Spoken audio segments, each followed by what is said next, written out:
cúng và mới lạ.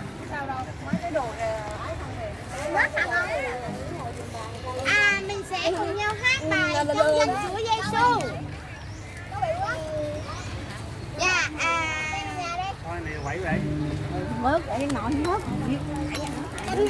Dạ, chúng ta sẽ hát với nhau. Hôm nay có một người đàn mới nha.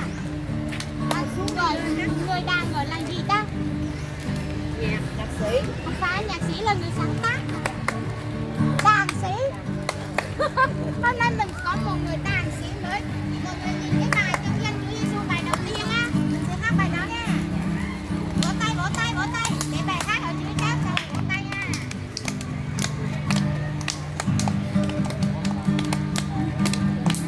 Nhìn cái Giêsu quá anh. Rồi, biết sao vậy? Dưới đó. Thích ca đó. Nhìn cái tầng cái sữa này đi. Ngồi xuống không có nháy được mà. Ngồi xuống. Qua đây ngồi đi. Chúng ta là anh em với nhau. Trong danh Chúa Giêsu chúng ta là một gia đình. Trong danh Chúa Giêsu chúng ta là một thân rất riêng. Yêu thương và hiệp hộ như Chúa hằng dạy khuyên chúng ta. Trở lên đi, chúng ta là anh em với nhau. Đưa tay phải lên đi, chúng ta là một gia đình. Đưa lối ra hai tay, chúng ta là một thân nhất trí. Yêu thương và hiệp hộ như Chúa hằng dạy khuyên chúng ta. Hát lớn lên nha. Ai chưa biết hát lớn. Lớn lên, ai biết hát rồi hát càng lớn để mấy người biết hát theo nha.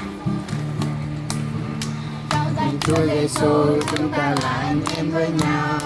Trong danh Chúa Giêsu chúng ta là một gia đình. Trong danh Chúa Giêsu chúng ta là một thân nhất trí. Yêu thương và hiệp hộ như Chúa hằng dạy khuyên chúng ta. Đưa tay trái lên đi, chúng ta là anh em với nhau.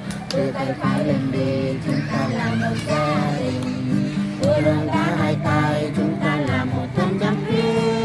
Yêu thương và hiệp hộ như Chúa hằng dạy khuyên chúng ta. yêu thương và hiệp hộ Như Chúa hằng dạy khuyên chúng ta. Dạ, mình sẽ cầu nguyện ha, mình sẽ cầu nguyện rồi sau đó mình sẽ hát tiếp tông bên Chúa mấy bài ở dưới. Chúng ta cầu nguyện. Lạy Chúa, chúng con cảm ơn Ngài vì Ngài gom bó chúng con lại với nhau trong những ngày đầu năm mới này. Chúng con được đi chơi với nhau, được thờ phượng Ngài với nhau tại đây. Cảm ơn Chúa vì Ngài đã cho anh em chúng con cùng được bình an có mặt tại đây buổi sáng hôm nay. Cầu xin Chúa ban phước cho chúng con ở cùng chúng con. Cầu xin Chúa ban cho lòng của chúng con biết tin cậy Ngài nhiều hơn trong năm mới này. Vì lòng của chúng con sẽ tiếp tục đặt đức tin ở nơi Chúa, nhờ cậy Chúa trong mọi công việc của chúng con, đời sống thực thể và đời sống thuộc linh của chúng con trong năm mới này. Chúng con cầu xin Chúa ở cùng chúng con từ giờ buổi sáng hôm nay